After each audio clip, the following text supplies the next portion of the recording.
মুখের acne pimple সাথে পিম্পলের যে স্পট তার জন্য বেস্ট একটা সলিউশন হচ্ছে রেটিনল বা ট্রেটিনয়েন ক্রিম। এটা মূলত ভিটামিন এ এরই দুইটা ফর্ম, যেটাকে আমরা রেটিনল বা ট্রেটিনয়েন নামেই চিনি।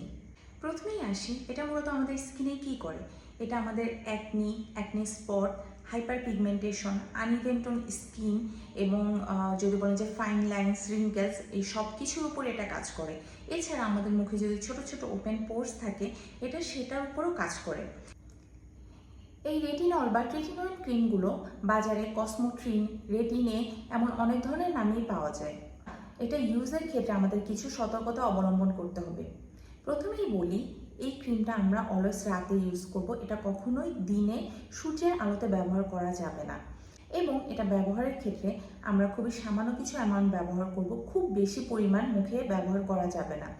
এবং প্রতিদিন ইউজ করা যাবে না, আমরা চেষ্টা করব সপ্তাহে 2 থেকে 3 দিন ব্যবহার করার জন্য। এছাড়া এই ক্রিমটা ব্যবহার করলে অবশ্যই আমাদেরকে ময়শ্চারাইজার ইউজ করতে হবে অ্যান্ড একটা খুব ভালো সানস্ক্রিন ইউজ করতে হবে।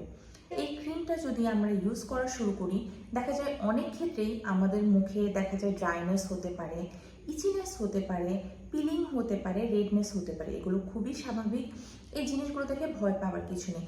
আমাদের মেইন ফোকাস থাকবে মুখটাকে ময়শ্চার করে রাখার ব্যাপারে। এছাড়া রেগুলার আমাদেরকে সানব্লকার ইউজ করতে হবে।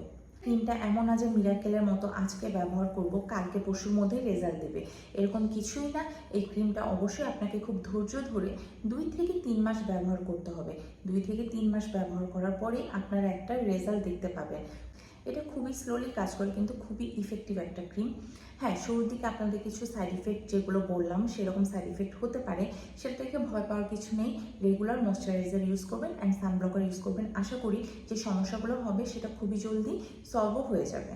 আপনাদের যদি এটা নিয়ে আরও কোনো কোশ্চেন থাকে বা অন্য কোনো কিছু জানার থাকে, তাহলে অবশ্যই আপনারা কমেন্টস করে আমাকে জানাতে পারেন। Thanks for watching.